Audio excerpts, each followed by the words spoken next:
Olá, sejam bem-vindos ao GenetiCast e também ao nosso terceiro episódio da série sobre a equação do melhorista. Hoje eu, Marco Antônio Peixoto, estou com a Lavínia Barbosa. Tudo bem, Lavínia? Olá, Marco. Olá, pessoal. Como vocês estão? É um prazer estar aqui para mais um episódio, sobre a equação do melhorista. E hoje também contamos com a presença da Jaqueline Enéquio. Olá, Jaque. Oi, pessoal, tudo bem? Reunindo nós três na gravação hoje. E no episódio de hoje a gente vai receber o professor e pesquisador Dr. Márcio Rezende. Professor Márcio, seja muito bem-vindo ao GenetiCast. Olá, pessoal. Obrigado pelo convite. Feliz de estar aqui, assistir já outros episódios do GenetiCast. Foi uma iniciativa muito bacana. Obrigado pelo convite. A gente que agradece. O professor Márcio ele é formado em Engenharia Florestal pela Universidade Federal de Viçosa, fez também o seu mestrado em Genética e Melhoramento pela mesma instituição e fez o seu doutorado em Genetics and Genomics pela University of Florida, no estado da Flórida, nos Estados Unidos. Atualmente, ele é professor da University of Florida e coordena pesquisas na área de genética quantitativa no Sweet Corn and Genomics Lab.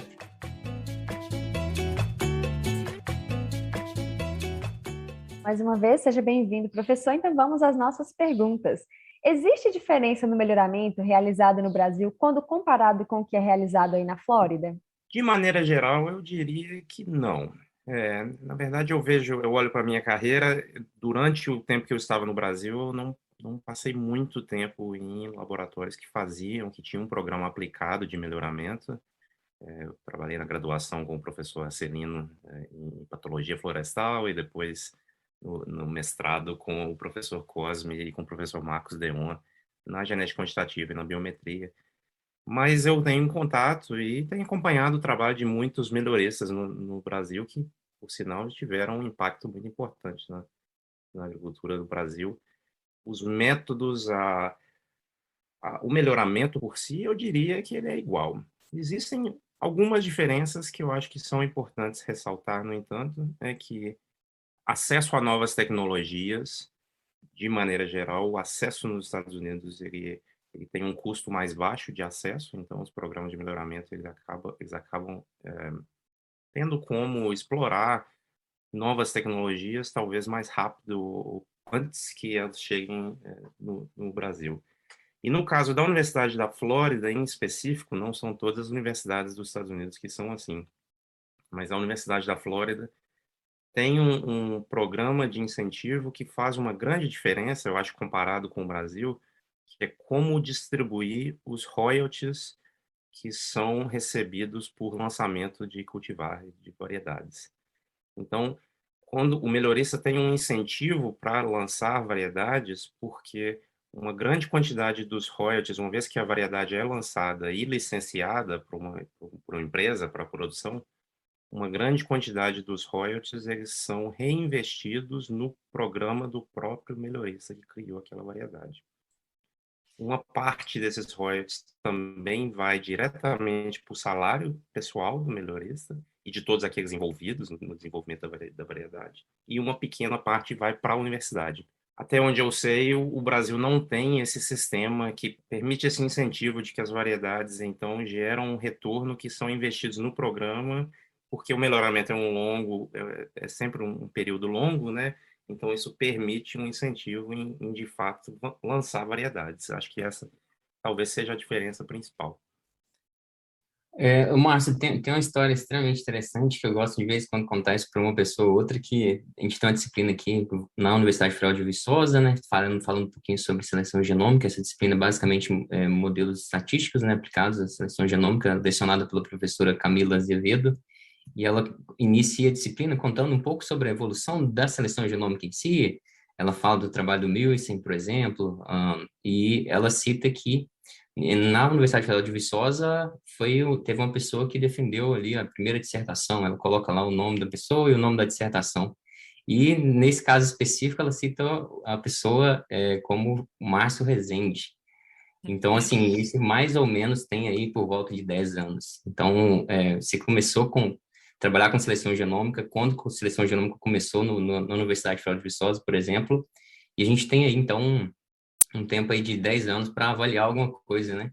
A gente queria saber, assim, como que eram as expectativas para a seleção genômica naquela época E se 10 anos depois, se o que vocês realmente esperavam aconteceu, ou se as expectativas iniciais elas não foram alcançadas? Eu comecei a trabalhar, então, com a seleção genômica no mestrado, de fato, na UFV, e a primeira vez que eu ouvi sobre seleção genômica foi de uma palestra do professor Rex Bernardo no Congresso Brasileiro de Melhoramento de Plantas, se eu não me engano, em 2007. E achei uma ideia fantástica, e na mesma época coincidiu que o professor Marcos Deon estava mudando para Viçosa, né? Ele é pesquisador da Embrapa e ele foi realocado para Viçosa e também estava com planos de começar a trabalhar com isso. Então, juntamente com o professor Cosme e o professor Deon, eu tive a oportunidade de trabalhar logo no início desses desenvolvimentos. E a gente foi, de fato, um dos primeiros artigos em planta, embora muita coisa já tinha sido feita no melhoramento animal, na época, né? Como eu estava vindo na época da parte envolvida com melhoramento florestal, tinha uma grande expectativa, e então as empresas e o setor ficaram bastante animados com a possibilidade de usar a seleção genômica no melhoramento, porque de maneira similar com o melhoramento animal, tem uma possibilidade muito grande de reduzir o ciclo do melhoramento, né? Então, ao invés de esperar um longo período de tempo para fenotipar as árvores na idade de alvo, a modelagem permitiria, então, escolher as melhores plantas bem mais cedo. E então a gente fez esse trabalho e agora, olhando 10 anos depois, a seleção genômica hoje já é rotineiramente usada em várias culturas, por grande maioria das empresas, mas, de fato, o melhoramento florestal ele ainda está, talvez, um pouco atrasado, diria, em adotar rotineiramente a seleção genômica. E tem algumas razões por isso. Por exemplo, o fato de que, para estabelecer populações de treinamento, leva um pouco de tempo, né? Então, como é uma cultura de longo prazo, uma vez que, por mais que você demonstre que a seleção genômica funcione e que os modelos têm uma alta acurácia de predição, colocar isso de forma rotineiramente num programa de melhoramento depende de montar populações de calibração que de fato se assemelham com o programa de melhoramento da empresa. E isso demora um certo tempo.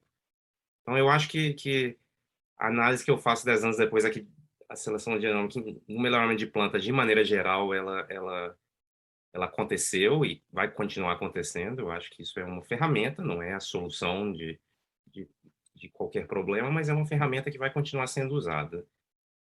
De maneira geral, embora muito do que acontece nas empresas a gente não fica sabendo, mas eu acho que o melhoramento florestal está demorando um pouco mais para adotar, comparado com o que foi feito em várias outras culturas anuais, como o milho, por exemplo. Principalmente nessa questão de redução de ciclo, né? Teoricamente, a parte florestal, né, as espécies perenes como um todo, elas teriam um impacto maior, né? E acaba que a gente vê, principalmente as empresas hoje que fazem isso de maneira rotineira, que está dentro do pipeline das empresas, são focados em programas de plantas anuais, né?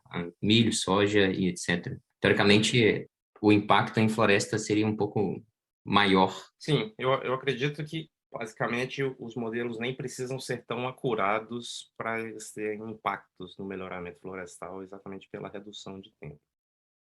No entanto, também um fato que muitas dessas empresas que trabalham com o melhoramento de culturas anuais, como milho e soja, elas têm um orçamento de pesquisa que é muito maior do que o orçamento de empresas florestais. Eu não sei até onde isso...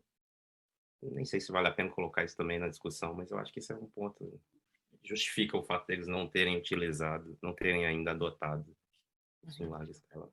E, Márcio, quando a gente abre o seu currículo, a gente vê vários artigos publicados, né, principalmente em seleção genômica, mas o que chama atenção é que são várias espécies distintas, né? Milho, blueberry, eucalipto, café, baunilha. E aí eu queria perguntar para ti, qual que é a principal dificuldade que você vê quando você inicia um estudo com uma espécie nova, ou se você tem uma preferida e tende a trabalhar sempre com essa preferida? Eu tive a oportunidade de colaborar com vários grupos de pesquisa e vários profissionais que estão trabalhando com essas diferentes espécies e fazer e testar a calibração de modelos de seleção genômica. Acabou que depois do doutorado eu também eu tive a oportunidade de trabalhar em uma empresa de genotipagem, de gerar informação de marcadores moleculares. Então isso também fez com que muitas dessas espécies em que não existiam ainda plataformas de genotipagem, a gente conseguiu colaborar e trabalhar em vários desses artigos, o que foi uma experiência bem legal, porque muitas dessas espécies eu nunca tinha trabalhado antes, acaba que a gente aprende bastante ouvindo desses melhoristas e pesquisadores. Quando eu entrei na Universidade da Flórida como professor, a minha vaga hoje, então, é de melhorista de milho. A gente tem hoje um programa aplicado de desenvolvimento de linhagem de milho. E hoje é uma cultura que eu gosto muito. Acho que se eu tiver que falar a minha preferida, eu vou dizer milho, porque é o que eu trabalho hoje em dia.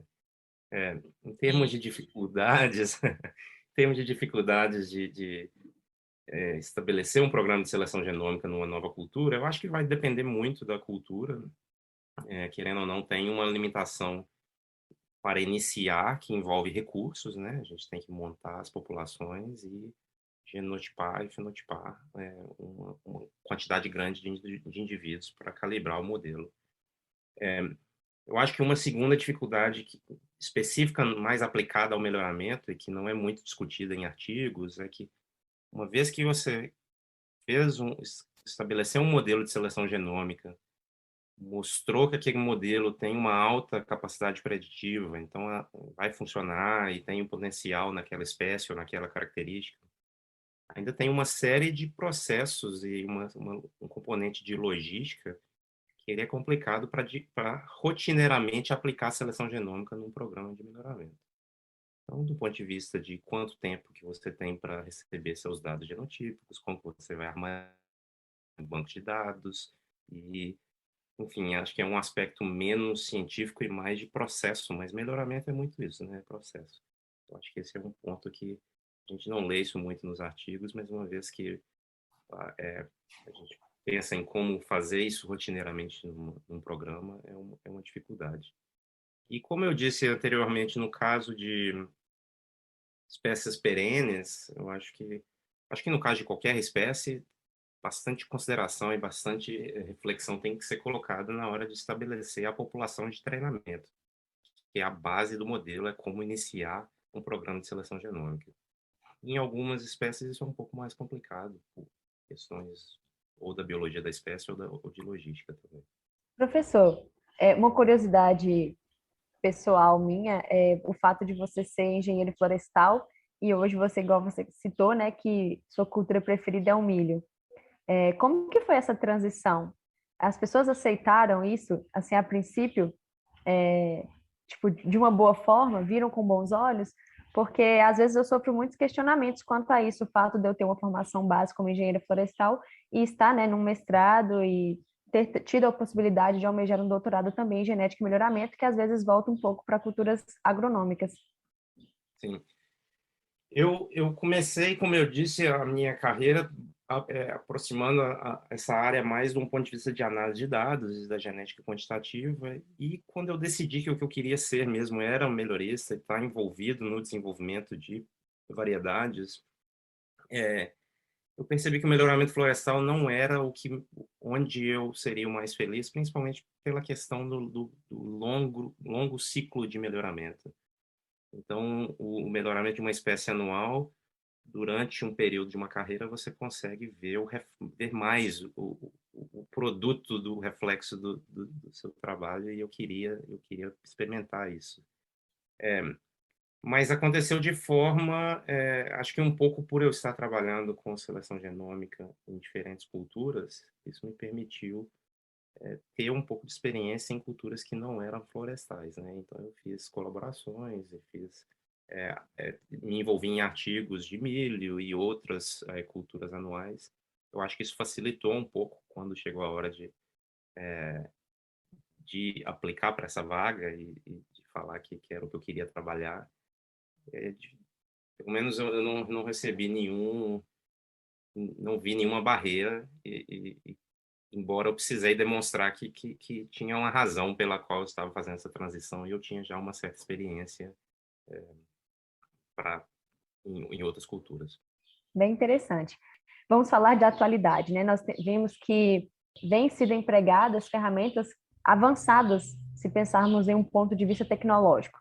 E uma dessas ferramentas é o uso de drones para fenotipagem, ao invés de mensurações diretas. E eu gostaria de saber a opinião do senhor quanto a como isso tem impactado os ganhos com seleção dentro de um programa de melhoramento. Eu acho que o uso de drones e outras ferramentas de fenotipagem de alta escala, elas são ferramentas muito interessantes no melhoramento, porque a etapa de fenotipagem num programa de melhoramento normalmente é um gargalo do programa. Então, essas estratégias em culturas e em fenótipos que podem ser mensurados, por exemplo, por drones, eles permitem melhorar muito a eficiência do programa. E um programa de melhoramento, ele está sempre otimizando, tentando atingir eficiência máxima, né? Então, você assumir aí uma quantidade de recursos limitados, o melhorista está sempre tentando fazer o maior número de cruzamentos, o maior número de avaliações, o máximo que é possível ser feito com aquela quantidade de recursos, sejam eles terra ou financeiros. Então, aonde eu acho que essas estratégias, e o drone é um exemplo, elas são muito interessantes para aumentar o ganho, é porque a gente possibilita que a gente avalie um número maior de genótipos, e é claro que tem que ser avaliado e calibrado quão acurado essas fenotipagens indiretas são, mas hoje em dia já tem bastante artigo e bastante trabalho mostrando que isso de fato é o caso para muitas espécies e para muitas características. Um ponto que eu falo, que é parecido com o comentário que eu fiz na pergunta passada, é que um aspecto que não é tão discutido na literatura de fenotipagem de alta escala são os desafios de implementação da fenotipagem de alta escala de forma rotineira num programa de melhoramento. Então, uma vez que você já sabe que, digamos, o drone funciona bem e vai aumentar a eficiência, ainda assim tem alguns desafios, principalmente no caso de um programa público, onde o time ele roda muito, então os estudantes eles se formam e mudam e vão para outras posições, e para usar, por exemplo, uma fenotipagem via drone rotineiramente, é preciso gente treinada para voar o drone, para analisar os dados. Então, para criar bancos de dados que armazenam essa grande quantidade de arquivos, né, de vídeos ou fotos. Então, esses são alguns desafios, mas eles já estão sendo resolvidos por diferentes grupos, e hoje a gente tem softwares que facilitam bastante a análise. Eu acho que não tem dúvida que é uma tecnologia que está aí para ficar e que, no contexto de onde ela aumenta o ganho de seleção na equação do melhorista, eu acho que é principalmente na possibilidade de avaliar um número maior de amostras. E aí você, então, pode alterar, se quiser, a intensidade de seleção e aumentar o ganho por aí. Eles também mencionam algumas vezes que você consegue, como você mensura melhor o seu trait, né, sua característica está melhor mensurada, em geral a rendabilidade dessas características elas tendem a ser um pouco maior, né? Então a mensuração com mais acurácia aumenta a rendabilidade dessas características, seja porque você aumenta o número você consegue, né, aumentar o número de repetições daquilo que você leva a campo, que fica mais fácil teoricamente fazer a medição, ou porque você consegue também delimitar melhor o erro, né? Você consegue errar menos na hora de fazer a mensuração, menos erro, teoricamente você também teria uma rendabilidade um pouco maior. Isso também impacta, né, diretamente, você tem um ganho maior. Com certeza. Eu acho de novo, permitindo avaliar um número maior, você pode ter um desenho experimental que gera uma predição, uma estimativa mais acurada dos valores genéticos. E se a análise de imagem, por exemplo, ela é feita de forma menos subjetiva que um fenótipo que é coletado por humanos melhoristas no campo, então essa acurácia pode aumentar também e simplesmente representar o fenótipo de forma mais precisa. E a gente ainda tem, tanto para a seleção genômica quanto para a fenotipagem, talvez a gente ainda tenha um problema que os experimentos eles ainda não são montados, o programa de melhoramento em si, né, não é montado de forma a otimizar a ferramenta que você está com ela, né? Você utiliza a ferramenta dentro do programa, mas eu acho que ainda a gente conseguiria, de uma certa forma, modificar um pouco o programa de melhoramento para que essas ferramentas novas possam entregar mais. Eu acho que isso é muito do que os programas de melhoramento, eles estão sempre, uma vez que a tecnologia foi validada, a segunda parte da discussão é onde e como implementar isso no programa. E acho que um pouco da razão pela qual o melhoramento florestal ele tem refletido bastante em como aplicar a seleção genômica, um pouco foi exatamente por isso. A decisão conjunta foi de não genotipar e simplesmente montar populações de treinamento que já existiam no campo, mas voltar no estágio inicial e decidir como plantar, crescer, esperar que essas plantas crescessem e estabelecer novas populações de treinamento que iriam maximizar a acurácia de predição. Esse, de fato, é um ponto importante. E hoje em dia, puxando um pouco para o nosso lado, a gente consegue ainda simular, né? A gente consegue simular muito bem, inclusive, o onde e como colocar para a gente tentar maximizar esses ganhos. Eu estou bastante animado com essas estratégias novas, esses softwares, essas ferramentas de simulação. A simulação não é uma coisa nova, né? Existe há várias décadas, mas à medida que essas simulações vão ficando mais complexas o suficiente para simular um programa de melhoramento inteiro, a gente passa a poder fazer perguntas, né? Fazer experimentação no melhoramento e perguntar o que acontece se eu calibrar esse modelo aqui ou aqui, ou o que acontece se o meu drone aumentar a minha herdabilidade tanto. E a gente está vendo, então, muitos trabalhos sendo publicados nessa linha. Eu acho que isso vai, de fato, levar, na minha opinião, a decisões que são feitas no melhoramento aplicado baseado nas conclusões que essas simulações geram. Uma outra ferramenta amplamente utilizada, principalmente em programas de melhoramento com maior porte, é o uso de dupla-ploids. Por que essa tecnologia chama tanta atenção e como que ela está ligada aos nossos ganhos com seleção? Sim. A tecnologia de dupla-ploide, ela é específica para culturas que são comercializadas, que são plantadas de forma híbrida, né? Autógamas ou alógamas, mas normalmente o milho é o grande exemplo e que o ganho de seleção por reduzir principalmente por reduzir o tempo que se leva para produzir linhagens homozigotas que vão ser então os parentais dos híbridos. Então a principal vantagem é reduzir tanto o custo quanto o tempo, que evita-se que o programa tenha que fazer seleções sucessivas, etapas sucessivas de autofecundação.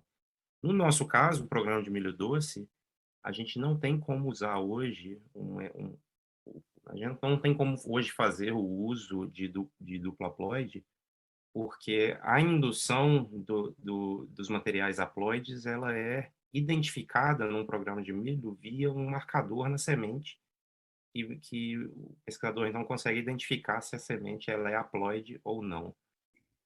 No milho doce, então, essa indução, esse marcador de cor, ele muitas vezes ele é inibido e é bloqueado e a gente então não consegue fazer essa identificação, o que dificulta bastante a geração de materiais haploides.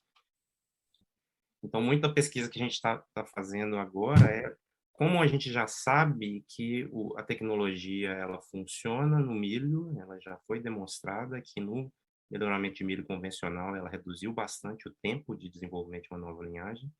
A gente está, então, tentando novas maneiras de induzir a produção de haploide no milho doce que não dependem desse marcador de cor.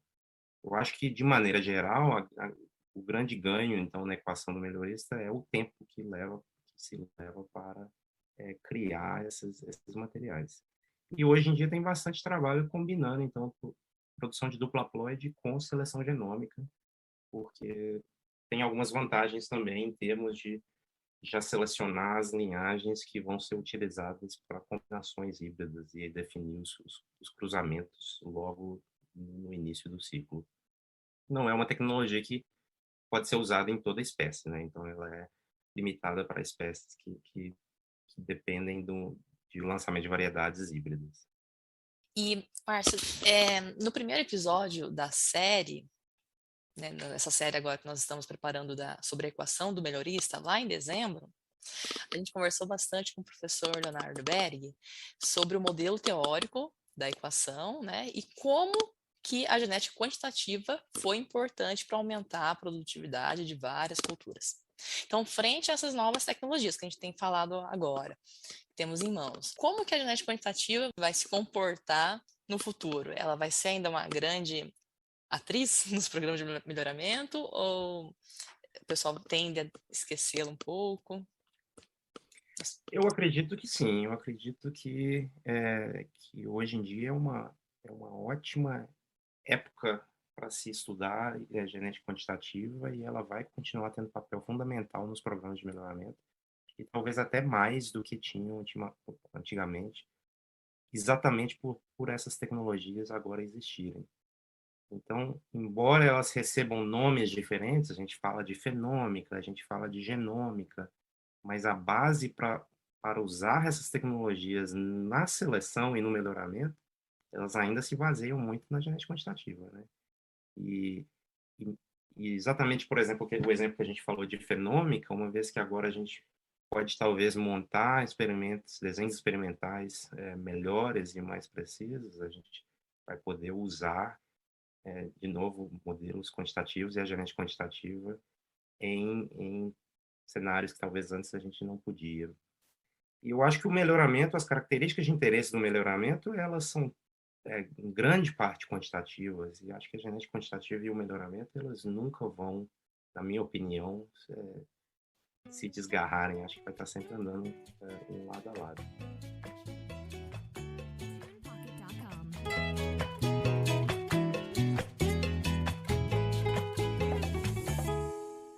Pessoal, então essa foi a nossa conversa com o professor Márcio Rezende. Muito obrigada, professor, pela sua disponibilidade, pelo seu tempo aqui conosco. Foi muito bom esse momento. O prazer foi meu. Obrigado a todos vocês. Obrigada, professor. Caro ouvinte, este foi o nosso último episódio da temporada. Marco, Jaqueline e Lavínia se despedem aqui. E no próximo episódio contaremos com os novos integrantes. Foi um prazer dividir com vocês esse último ano de episódios. Um grande abraço e até mais!